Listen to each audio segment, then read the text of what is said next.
하나님의 말씀 마태복음 21장 23절에서 32절까지 말씀입니다. 우리 한 절씩 교독하겠습니다.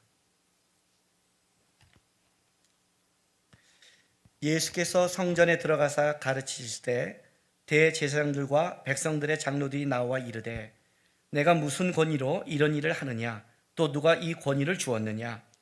예수께서 대답하시되 나도 한 말을 너희에게 물으리니 너희가 대답하면 나도 무슨 권위로 이런 일을 하는지 이르리라. 요한의 세례가 어디로부터 왔느냐 하늘로부터냐 사람으로부터냐.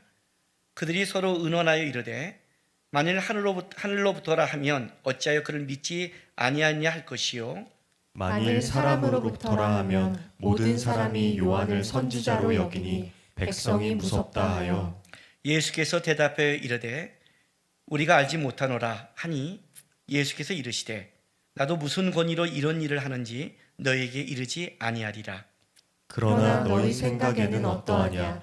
어떤 사람에게 두 아들이 있는데 맏아들에게 가서 이르되 오늘 포도원에 가서 일하라 하니 대답하여 이르되 아버지 가겠나이다 하더니 가지 아니하고 둘째 아들에게 가서 또 그와 같이 말하니 대답하여 이르되 실소이다 하였다가 그 후에 뉘우치고 갔으니.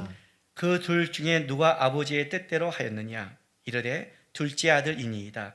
예수께서 그들에게 이르시되 내가 진실로 너희에게 이르노니 세리들과 창녀들이 너희보다 먼저 하나님의 나라에 들어가리라. 요한이 의의 도로 너희에게 왔거늘 너희는 그를 믿지 아니하였으되 세리와 창녀는 믿었으며 너희는 이것을 보고도 끝내 뉘우쳐 믿지 아니하였도다. 아멘. 이제 오늘 우리가 읽은 이 본문, 이 말씀 마태복음 21장 23절부터 이제 마태복음 26장 16절까지, 그러니까 23, 24, 25, 26장까지 하는 긴 이 몇 가지의 말씀은 예수님께서 고난주간 화요일에 했던 말씀입니다. 그러니까 마태복음이 총 28장으로 되어 있는데 그중에 오늘 21장 23절부터 26장 그 초반까지 이렇게 이 날이 화요일 날, 고난주간 화요일 날 하신 말씀이라면 그 화요일 날 예수님께서 진짜 많은 말씀을 그때 이제 유언처럼 가르쳐 준 거죠. 그 시작이 오늘 어떤 말씀이냐면 이제 권위에 대한 문제로 오늘 말씀이 시작되는 겁니다. 그런데 여러분 이제 오늘 이 말씀을 가지고 예수님께서 하신 이제 권위에 대한 것이 뭔가를 이 오늘 본문을 좀 풀기 전에 우리가 좀 그 상황을 좀 이해했으면 좋겠어요. 여러분 우리가 영화를 보거나 또 드라마를 보거나 이렇게 보면 우리가 글로 이렇게 상상하고 이렇게 추리도 하고 생각도 하고 들어가잖아요. 그렇게 그 시대로 들어가면 그냥 객관적인 게 아니라 좀 더 내가 그 상황을 느껴지잖아요. 오늘 예수님께서 이제 화요일 날 나와서 이 대제사장들과 여기는 장로들에게 당신이 무슨 권위로 또 그 권위를 누가 줬냐는 이 질문부터 오늘 말씀이 시작되는데 일단 그 전날 뭐가 있었냐면 예수님께서 성전 청결 사건이 있었습니다. 이 굉장한 사건이죠. 6월절 날 예수님이 오셔서 성전을 엎어버렸으니 이건 뭐 어마어마한 그 당시에 쇼킹이죠. 지금 시대로 본다면 아마 뉴스에 제 첫 번째로 나올 만한 사건이 이 사건인 거예요. 청와대를 엎거나 뭐 국회의사당을 엎는 뭐 그런 사건이니까요. 그러니 이 사건 이후에 이 소식을 들은 대제사장들 또 장로들 그 당시에 그걸 갖고 있던 기득권들이나 또 여기를 맡은 책임자들의 입장에서는 당황스럽고 그리고 중요한 거는 그것이 그냥 보통 사람이 아니다. 그 당시에 예수님을 따랐던 바로 그 전날 성전 청결 전날 예수님께서 예루살렘에 입성하면서 많은 사람이 환호했던 호산나 다윗의 자손을 찬송하리라는 그 찬송을 듣고 간 그 인물이기 때문에 굉장히 어려운 거예요.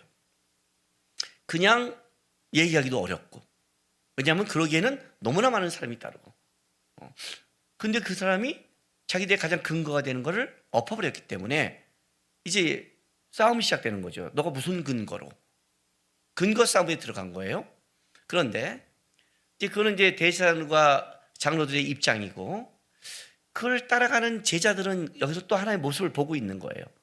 왜냐하면 바로 그 전날 성전 청결하기 전에 예수님께서 지나가다가 무화과 나무가 그 잎사귀가 풍성한 그 나무의 열매에 따먹으려고 들어갑니다. 열매가 없어요. 그래서 저주하세요.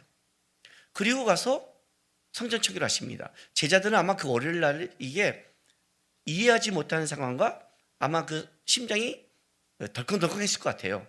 왜냐하면 성전을 이을 이 없는 사건은 그건 놀라운 사건이니까요. 그런데 그 전에 뭘 봤냐면 예수님께서 여태까지 하지 않았던 성전을 향해 가면서 무화과 나무를 저주한 사건이 벌어진 거예요. 그리고 왔어요. 그리고 이제 다시 성전에 가시는데 베드로가 묻는 거죠. 예수님께서 저주하신 그 무화과 나무가 말랐습니다. 마태는 오늘 이걸 하기 전에 바로 그 무화과 나무의 사건을 좀 아주 시점을 굉장히 강조를 해요.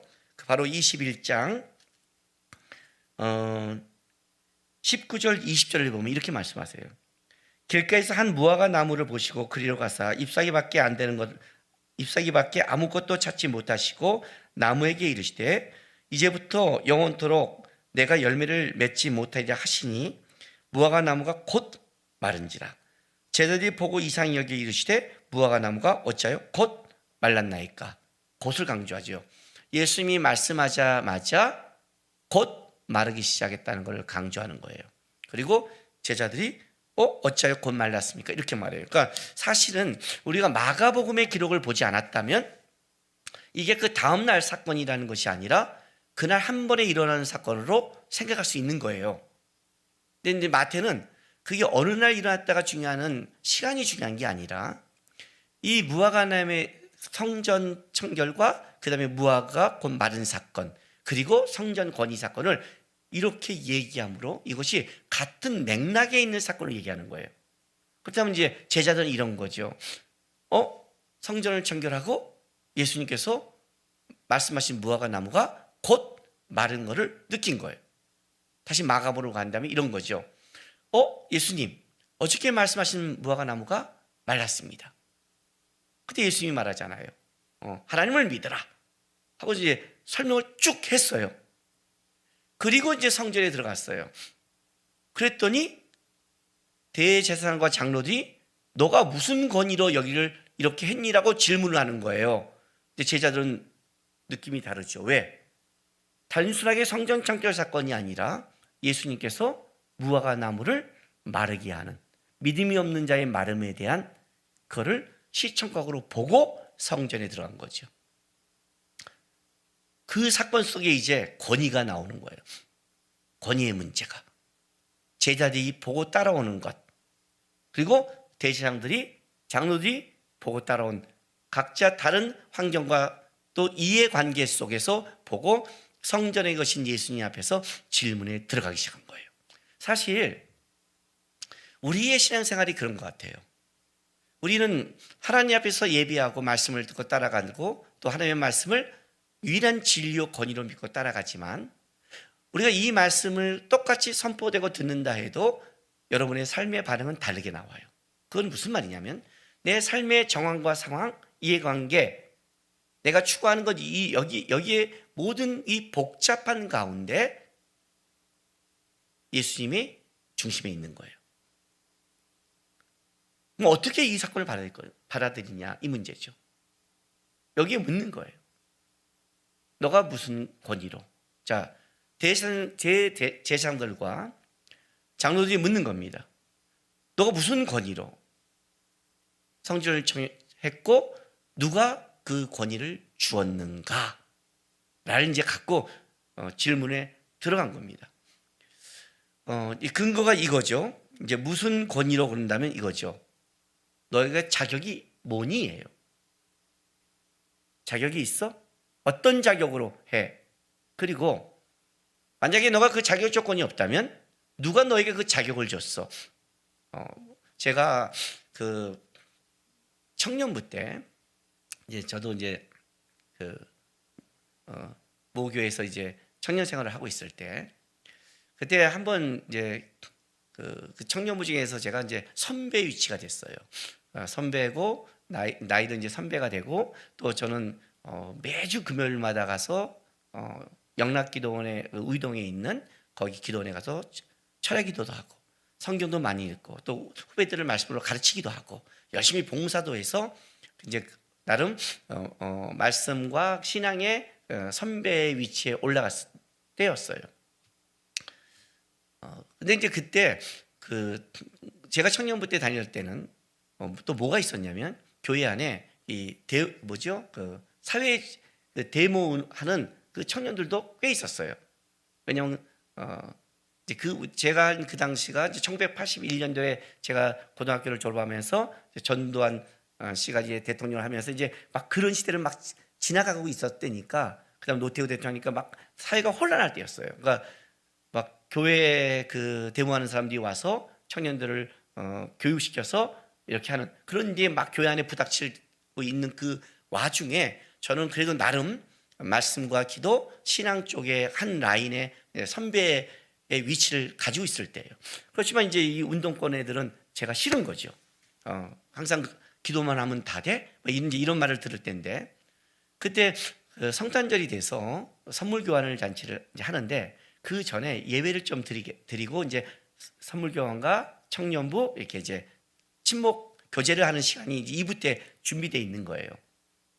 근데 이제 청년부 목사님이 그날 좀 바쁘셔서 뭐 그냥 청년부 예배도 아니고 선물 교환이 그땐 주잖아요. 성탄절 2부니까 그 일부 간단하게 예배 드리는 시간이 있어서 그 설교를 저한테 맡겼어요. 그냥 니네가 하는 거니까 남국이니까 좀 이렇게 말씀 전하고 이렇게 하고 그다음에 임원들이 하고 했어요. 그래서 제가 거기 설교를 하게 됐어요. 설교가 딱 끝났는데 후배 동생이 와서 저한테 이렇게 묻는 거예요. 형이 왜 설교하세요? 이 문제죠. 당신 무슨 자격으로? 왜 형님이 거기서 전도사도 아니고 아무 자격이 없는데 왜 하세요? 딱 묻는 거예요. 그 제가 걔한테 이렇게 말했어요. 일단 내가 설교한 내용 중에 성경적 문제가 잘못된 게 너가 있니? 내가 하나님의 말씀을 근거로 나눈 게 혹시 너가 틀려서 이런 게 있니? 아니요. 그럼 됐어? 그게 중요한 게 형이 왜요? 부목사님이 오늘 이래서 나한테 하라고 했어. 이건 청년부 예배도 아니고 뭐도 아니고 선물 교환 전이니까 이거는 이 정도는 내가 된다고 해서 내가 했어. 됐니? 예. 그럼 내가 다시 묻자. 자, 목사님이 나한테 시켰어. 그럼 내가 쓴 이유는 됐지? 내 속에 문제 있어 없어? 몰라? 입담으로. 그러면 그 후배가 저한테 왔을 때 진짜 목사님이 서야 되는데 어떻게 저 자리에 청년이 쓸 수 있어 하는 그런 문제로 얘기했을까요? 아니면 자기는 운동권 그쪽이 지지하고 있는데 왜 제 반대편에 있는 기도하고 봉사하는 그 선배가 와서 왜 거기를 전해? 이 불만이었을까요? 그 목사님이 시켰다는 말 하지 아무 말 못했어요. 불만이었죠. 지금 이 대제사장들과 장로들이 진짜 예수님이 하신 이 성전 절교가 이 만민이 기도하는 집을 장사의 소굴로 만들었다는 것에 대해서 이 엎은 이 사건을 진짜 예수님이 하신 그 권위를 알고 싶어서 물었을까요? 예수님이 이렇게 답하세요. 24절에 예수께서 대답하시되 나도 한 말을 너희에게 물으니 너희가 대답하면 나도 무슨 권위로 이런 일을 하는지 이르리라. 요한의 세례가 어디로부터 왔느냐? 하늘로부터냐? 사람으로부터냐? 라고 물었어요. 그랬더니 그들이 이렇게 말을 해요. 보세요. 그들이 서로 의논하여 이르되 만일 하늘로부터라 하면 어찌하여 그를 믿지 아니하였느냐 할 것이요 만일 사람으로부터라 하면 모든 사람이 요한을 선지자로 여기니 백성이 무섭다 하여 예수께 대답하여 이르되 우리가 알지 못하노라 하니 예수께서 이르시되 나도 무슨 권위로 이런 일을 하는지 너에게 이르지 아니하리라. 이렇게 대답한 거예요. 자, 이거죠. 예수님께서 그래? 그럼 나도 너에게 하나 물어볼게. 세례 요한은 무슨 권위니? 하늘이 준 권위니? 그래서 이제 하늘이라는 것은 유대인들의 표현을 본다면 그냥 하늘이 아니라 하나님이 준 권위를 얘기하는 거예요. 유대인의 표현에서는 그러니까 하나님이라는 표현을 경외하기 때문에 잘 안 쓰고 은유적으로 표현할 때가 있어요. 그래서 이제 하늘의 권위 이런 거는 사실은 하나님이 주신 권위라고 이렇게 같은 뉘앙스예요. 그러니까 하나님이 준 거니 아니면 하나님이 준 게 아니니 사람이 준 거니 땅에서 왔니 딱 물으는 거예요. 근데 대답하는데 세례 요한이 하늘로부터라 하면 어떤 입을 얻어요? 세례 요한이 예수님을 지원해 줬잖아요. 보라 세상죄를 지고는 하나님의 어린 양이로다 했잖아요. 그러니 세례 요한을 인정하면 예수님의 어느 부분을 인정해야 되니까 그건 싫어요. 그렇다고 세례 요한이 아니야 그러면 이건 심각해져요. 왜? 많은 사람들이 지금 어떻게 돼요? 세례 요한을 선지자로 여기고 있거든요. 무섭다 그러잖아요. 무섭다. 사실 이 사람들은요 하나님이 무서운 자가 아니라 사람이 무서운 자, 세상이 무서운 자들이죠. 실제. 그러니까 여기서 이제 드러나니까 어떻게 해요? 묘한 표현을 썼어요. 나 모른다. 그래서 예수님이 이렇게 대답해요. 그래? 그럼 나도 너에게 대답 안 해. 라고 끝났어요. 이제 우리가 이제 이 표현을 보면 예수님 참 지혜로우시다. 역시 말싸움은 예수님 못 이긴다. 역시 어디 건방지게 예수님께 말싸움을 걸어. 그냥 예수 탁 말하니까 선문단처럼 탁 얘기하고 끝내버렸구나. 이렇게 얘기하는데 예수님이 그들의 말을 회피하거나 피하거나 대답하기 싫어서 이 표현을 쓴 게 아니란 걸 아셔야 돼요. 예수님은요 지금 대답을 하신 거예요. 너가 무슨 권위로 했니? 너에게 그 권위를 준 자가 누구니? 이 질문에 대해서 예수님께서 대답해 주신 거예요. 어떤 대답? 세례 요한은 그 권위가 하늘에서 왔냐 땅에서 왔냐가 정확한 대답이에요. 대답을 안 한 게 아니에요. 피한 게 아니에요. 여러분 절묘하게 예수님이 피해갔다고 생각하시면 안 돼요. 대답을 한 거예요. 그러니까 그들이 예수님의 대답을 가지고 생각하고 추적해 갔으면 어떻게 돼요? 답이 나오게 돼 있는 거예요. 실제. 근데 그들은 싫었어요. 왜? 그렇게 되면 자기들의 기득권이 날아갈까 봐. 그러니까 그들은 예수님의 권위가 어디서 왔느냐가 중요하지 않은 거예요. 실제로는 아는 거였어요. 대답을 했는데. 그러니까 예수님께서 뭐라 그래요? 더 설명해 주잖아요. 그냥 넘어간 게 아니라 봐요. 28절 이렇게 시작해요. 이러지 아니하라 그럼 됐다 하고 끝나고 가면 되는데 예수님께서 그들이 모른다 그러니까 그들에게 대답 안 한다고 하고 그 듣고 있는 제자들과 다른 사람들 무화과 나무의 잎이 그 열매 없는 무화과 나무 잎에 대해 저주해서 뿌리채 마른 걸 보고 오는 그 제자들 그들에게 있어서 예수님은 어떠냐? 권위가 완전히 다르죠. 나무 일을 향해 저주했는데 그것이 이루는 그분 아니에요. 그분이 이제 묻는 거예요. 그러나 너희 생각에는 어떠하냐? 무슨 말이에요? 생각해봐라. 생각해봐라. 쟤네는 지금 생각 안 하는데 너희는 좀 생각 좀 해봐라. 어떠한지. 자, 두 아들 형제 비유가 나와요. 어떤 사람에게 두 아들이 있는데 맏아들은 가서 이르되 오늘 포도원에 가서 일하라 하니 대답하되 아버지 이르되 아버지 나는 가겠나이다 하더니 가지 아니하고 둘째 아들에게 가서 또 그와 같이 말하니 대답하여 이르되 실소이다 하였다가 그 후에 뉘우치고 갔으니 그 둘 중에 누가 아버지의 뜻대로 하였느냐 이르되 둘째 아들이니이다. 예수께서 그들에게 이르시되 내가 진실로 너에게 이르노니 새들과 창녀들이 너희보다 먼저 하나님 나라에 들어가리라. 이제 요걸 쓰면 세리와 창기가 둘째 아들이죠.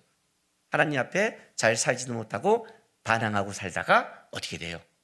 그러나 나중에 순종하는 자들, 그죠? 첫째 아들은 오늘 이 질문한 대제사장, 장로, 바리새인들이죠.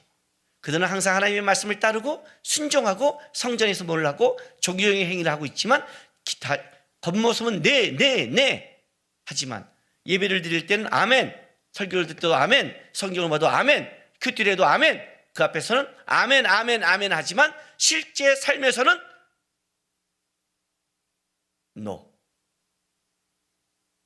하나님의 권위를 받고 싶지 않은 거예요. 왜? 내 삶에서 하나님의 권위를 따르면 어떤 일이 벌어져요? 손해를 보니까, 이익을 놓치니까. 그들이 하나님의 권위, 하나님의 뜻, 하나님의 것을 얘기할 때는 다 어떤 거예요? 그들의 이득과 연결되거나 신앙의 멋짐과 이야기를 했을 때, 그럴 때 되잖아요.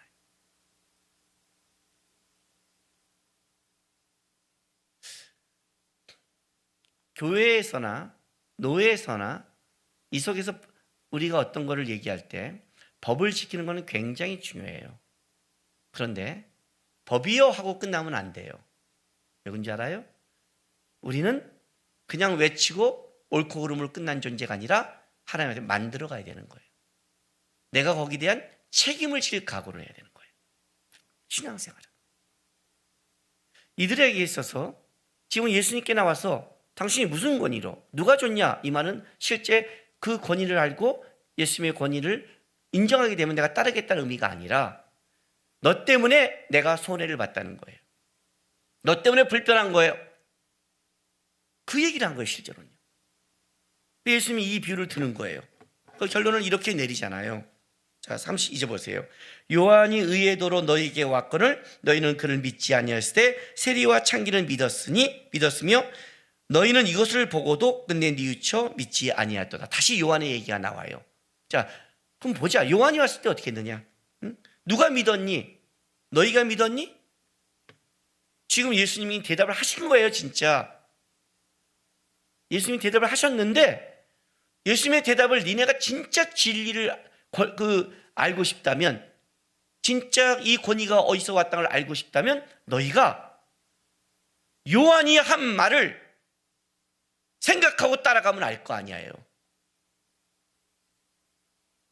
예수님이 그들에게 대답을 피해서 너희가 나한테 대답하지가 나도 대답 안 해. 여러분, 이거는 이렇게 피해가는 게 아니라는 걸 아셔야 돼요. 이 말이에요. 나는 대답을 했어. 근데 그 대답을 믿고 생각하고 따라가지 않는다면 그 다음에 내 설명은 무익해. 이렇게 되는 거예요. 왜냐하면 그들이 예수님께 나왔을 때 너가 무슨 자격으로 했을 때부터 벌써 그들은 예수님이 준 그 권위에 대해서 인정할 마음이 없다는 걸 알고 계신 거죠. 진짜 모르겠어. 왜요? 왜 그럴까요? 예수님이 성전 청결 할 때 어떤 일이 벌어졌어요? 예수님이 말씀을 전했어요. 회복이 됐어요. 마태복음은 특히 뭘 얘기하냐면 병자를 고치고 어린아이들이 찬송을 했어요. 성경의 말씀이 이루어졌다면, 병자를 고쳤던 이사야의 말씀이 이루어지고 하나님의 말씀이 실제로 이루어진 현장이 있었는데, 그 권위가 거의 드러난 게 보였는데, 그들이 그걸 본 어린아이도 찬양했는데 그걸 본 자들이 와서 그걸 묻겠어요? 이걸 묻는 것 자체가 뭐예요? 사실은 근거를 무너뜨려서 예수님을 인정하고 싶지 않는 게 있는 거죠. 쉽게 말할게요. 마음에도 없으면서, 예수님의 권위를 알아갈 마음도 없으면서, 순종할 마음도 없으면서, 쫓아갈 마음도 없으면서 얘기한 거예요. 예수님께서 공생애 시작할 때 40일 금식하시고 사단에게 시험을 받잖아요. 근데 사단이 뭐라고 그래요? 네가 하나님의 아들이면 성전 꼭대기에서 뛰어내려라. 그러면 천사가 와서 받들어 줄 것이다. 예수님이 거절하죠. 왜요? 예수님이 뛰어내리면 천사가 안 받쳐줘요? 그래? 너 그럼 믿을 거야? 오케이, 내가 뛰어내릴게 하고 뛰어내리면 천사가 받쳐주면 진짜 하나님의 아들이었네요 하고 사단이 승복할 것 같아요? 예수님이 아닌 걸 알았어요. 내가 하나님의 아들을 보여주면 믿을 마음도 없으면서 따라올 마음도 없으면서 시험한 거잖아요. 예수님이 거절해요. 왜요? 천사가 받쳐주든 안 받쳐주든 뛰어내린 것 자체가 하나님을 시험하는 거니까. 나는 하나님의 아들이야. 왜 내가 너한테 그걸 증명해야 돼? 왜 내가 하나님 너가 시킨 대로 해야 돼? 왜 내가 하나님의 아들을 네 말을 따라가야만이 증명 그게 어딨어? 나는 아니야. 난 100% 하나님의 아들이고 믿어. 나 하나님 시험하지 않아. 네가 나한테 조롱하고 비아냥거려도 나는 하나님 100% 신뢰해. 그게 예수님께 뛰어내지 않는 거예요. 예수님이 왜 대답하지 않는 줄 아세요? 너희가 진짜 말하면 내 권위에 순종할 마음이 있니? 없잖아. 어디서 거짓말을 해? 그리고 네가 진짜 마음이 있다면 내 말을 생각해야지. 예수님의 말씀 오늘 말한 25절 요한이 세례가 어디로부터 왔느냐? 하늘로부터 왔냐? 사람으로부터 왔냐? 마태복음 4장 10절 11절 제가 읽어줄게요. 세례 요한이 이렇게 말을 해요. 이미 도끼가 나무 뿌리에 놓였으니 좋은 열매를 맺지 않으면 나무마다 찍혀 불에 던져지리라. 나는 너희로 회개하기 위하여 물로 세례를 베풀거니와 내 뒤에 오시는 이는 나보다 능력이 많으시니 나는 그의 신을 들기도 감당하지 못하겠노라. 그는 성령과 불로 너에게 세례를 베푸실 것이요 손에 키를 들고 자기의 타작마당을 정하게 하사 알곡을 모아 곡간에 들이고 쭉정이는 꺼지지 않는 불에 태우리라. 세례 요한이 증언했거든요. 이 말씀을 따라가면 어떻게 돼요? 아는 거죠. 이 말씀을 듣고 얼마나 많은 사람들이 세례 요한을 찾아왔는데요. 우리가 어떻게 할까? 우리가 어떻게 하면 어찌할꼬? 언제 바리새인들이 세례 요한의 그 많은 백성들이 선지자로 여기는 세례 요한을 벌써 이렇게 뭐라고 그래요? 인정하기 싫어하잖아요. 세례 요한도 인정하지 않는데 세례 요한을 인정한다는 건 무슨 뜻인 줄 아세요? 세례 요한은 구약의 선지자의 마지막이에요. 그렇다면 구약의 모든 선지자들이 증언했던 말이 있어요. 너는 대제사장이라며, 너희는 바리새인이라며, 너희는 구약을 믿는다며. 그러면 구약에서 말한 그 수많은 이야기들을 진짜 고민하고 생각하고 마음에 두고 쫓아왔니? 아니, 오히려 너희가 하찮게 여기는 저 세리와 창기들은, 하나님 나라에 불평했던 저들은 나중에 세례 요한의 말을 듣고 우리가 어찌할꼬 하면서 회개하기 시작했어. 그들이 빨리 하나님 나라에 들어갈 거야. 오늘 뒷말에 이런 말 더하죠. 이 32절에 요한의 의의 도도 너희에게 왔거늘. 자, 요한에 설명해 줬잖아. 요한을 너희가 진짜 본다면 요한이 말한 그 권위자가 누군지 알게 될 거야. 답을 나는 얘기했으니까. 너네가 그걸 알 마음이 없으니까 설명을 안 하는 거야. 그런데 요한의 왔건을 너희는 믿지 아니었으되 세리와 창기는 믿었으며 둘째 아들이죠. 그런데 그 다음에 이렇게 말해요. 너희는 더 나가서 이것을 보고도, 세리와 창기들의 변화되는 걸 보고도, 성전 청결 위에 어린아이의 찬송을 보고도, 병자들의 고침을 보고도 끝내 뉘우쳐 믿지 아니하였도다요. 너희는 마음이 없다. 없다. 너희가 마음이 있다면 어린아이의 찬송, 병자의 고침, 세례 요한의 외침을 따라가다 보면 내 권위가 누구에게로 왔는지, 내가 어떤 권위를 갖고 있는지를 너희는 알게 될 것이다. 예수님의 고난주간 화요일 첫 번째, 그 수많은 가르침의 첫 번째가 바로 이 문제로 시작하는 거예요. 그럼 보세요, 여러분. 이제부터 26장까지 마태복음 쭉 얘기가 돼요. 24장에 가면 말세 얘기가 나오고 25장에 가면 말세를 얘기하는 비유에 대해서 성경은 계속 얘기하고 나올 거예요. 그런데 한번 봅시다. 예수님이 수많은 말을 얘기하는데 이 권위에 대해서 인정하지 않는 이 사람들은 아무리 주옥 같은 예수님의 말씀이 그들에게 양약이 될까요? 도움이 될까요? 은혜가 될까요? 아니겠죠. 더 불편하고 더 화가 나고 더 분노하겠죠. 예수님의 말씀이 아무리 하나님의 말씀을 전하고 아무리 좋은 말씀을 전하며 마지막 때 얘기를 전하고 준비하는 걸 다 가르쳐줘도 그 권위가 인정하지 않는데 어떻게 그것이 오겠어요? 그러나 예수님의 권위가 인정된 사람은 지금부터 이야기하는 예수님의 수많은 이야기가 그들 안에 기쁨을 주고 소망을 주고 살아갈 용기를 주며 어떠한 상황에도 희망을 줄 거 아니에요. 말씀이 중요한 게 아니라 그의 마음밥 속에 하나님을 향한 진정한 그 하나님의 권위와 하나님에 대한 말씀에 대한 인정함이 있는가? 그게 더 중요한 거죠. 왜냐하면 우리는 항상 불평을 하면 이렇게 한단 말이에요. 나는 마음이 있는데 상황이 되지 않는다. 이게 우리 공통된 다 불평이에요. 출애굽기 17장 그 얘기 아니에요. 16장 얘기. 예? 나는 가나안 땅에 갈 마음이 있는데 먹을 것이 없어 못 갑니다. 하나님이 여건을 제공하지 않습니다. 나는 열심히 신앙생활 하는데 코로나 바이러스로 하나님이 상황을 안 좋게 만듭니다. 우리는 다 상황 탓. 다 이런 걸 얘기하는 거예요. 근데 만나를 줬더니 어떻게 돼요? 말씀 안 어기잖아요. 제가 항상 하는 말이 코로나 바이러스가 지나가면 더 잘 섬겨요? 내 삶에 문제가 없으면 더 잘 섬겨요? 아니에요, 여러분. 마음이 없으면 어떻게 하나님이 인도해 줘도 안 돼요.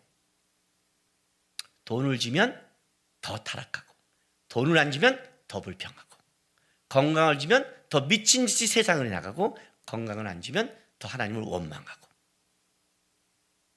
마음이 있는 사람은 돈을 줘도 하나님 향해 사용하고 돈을 안 줘도 불평하지 않고 삶으로 살아내고 이해가 되세요?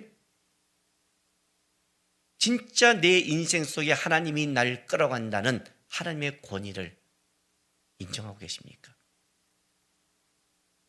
그 마음이 먼저예요. 그렇다면 이렇게 되는 거예요, 여러분. 복이 뭔지 아세요? 하나님의 말씀이 없었고 있고의 문제가 아니에요, 여러분. 그 권위가 내 마음에 인정되는 게 복이에요. 그게 인정되지 않는 사람은 그 다음에 수많은 예수님의 말씀이 복이 아니라 화가 되고요. 이 권위를 인정한 사람들은 하나님의 은혜와 기쁨을 누릴 수 있는 복이 되는 거예요. 하나님의 권위를 인정한다. 그 마음이 있다. 그게 복받은 자예요. 제가 오늘 이 설교 제목을 정해서 고민을 많이 했어요. 지난주 설교 제목이 최고의 저주예요. 오늘은 최고의 은혜라고 하고 싶었어요. 최고의 은혜가 뭐냐? 근데 그 제목을 바꾼 이유가 뭐냐면 아무리 최고의 은혜를 베풀어도 은혜가 안 되는, 은혜가 은혜되는 방법은 하나님의 예수님의 권위를 내 삶 속에 인정하며 내 삶을 이해하지 못한 길을 끌어간다 할지라도 주님이 나와 평생 함께 하시고 만들어갈 거를 고백하며 하나님의 권위 아래서 오늘 나에게 주어진 삶을 살아간다면 그게 최고의 은혜가 되는 거고, 아무리 예수님이 말씀하고 얘기하고 설명해도 그 마음을 받을 마음이 이 대세상처럼 없다면 그건 은혜가 안 되는 거예요, 여러분. 은혜가 없어서 안 되는 게 아니라 은혜를 받을 마음이 안 돼서 없는 거예요, 여러분. 마음이 안 돼서. 여러분 안에 나는 예수님 안에 권위 안에 살 마음이 있습니다 라고 한다면 여러분 지금 어려워도 그 길을 가세요. 주님의 은혜를 만들 거예요. 그 마음이 은혜예요. 내 마음밭을 보셔야 돼요. 나는 진짜 마음이 있는가? 손해볼 마음이 있는가? 어렵게 살 마음이 있는가? 돌아갈 마음이 있는가? 견딜 마음이 있는가? 예수님의 권위를 인정하며 예수님이 날 끌어가신 그 방법을 나는 인정한다면, 어떤 때는 그것을 내가 이해하지 못한 길을 간다 할지라도 거기서 분명히 열매 맺게 하시는 주님이 있다는 것을 나는 마음으로 고백하고 있는가? 그 사람 벌써 은혜 받은 사람이요, 나중에 그 은혜를 경험하고 보이고, 무화과 잎사귀처럼 잎사귀만 많이 있다가 뿌리채 말라버린 자가 아니라 그는 생명의 열매를 맺고 은혜를 누리며 어디 가도 하나님의 권위 아래 예수 믿는 사람처럼 살아갈 수 있는 거예요. 저는 지금의 기독교가 욕을 먹는 것은 우리가 예수님의 말씀과 권위 아래 승복하지 않는다고 생각합니다. 여러분, 마땅히 우리 교회가, 기독교인이 어떤 때 정부가 하는 것에 잘못했을 때는 소리를 내야 되는 것도 맞고 우리의 것을 건의해야 되는 것도 많습니다. 그러나 기독교인은 기독교인다워야 됩니다. 하나님의 권위를 두려워하고 세상 정치가 교회를 흔들 수 없다는 여유와 배짱을 가지고 무례하지 않고 당당하되 따뜻하게 얘기하면서 하나님이 우리에게 주실 은혜를 생각하며 살아가는 그런 모습을 드러내려면, 하나님이 나를 사랑하고 끌어간다면 세상이 나를 어떻게 할 수 없어. 그 마음을 가지고 세상을 향해서 우리가 베풀고 기다려주고 같이 가주고 도와주고 할 수 있는 거예요. 실제 이 대산과 발산처럼 하나님의 권위가 인정되지 않는 자기 이익만을 위해 따라가기 때문에 어떨 때는 진짜 하나님을, 큰 하나님을 믿는 그 자의 모습이 그렇지 않게처럼 되는 겁니다.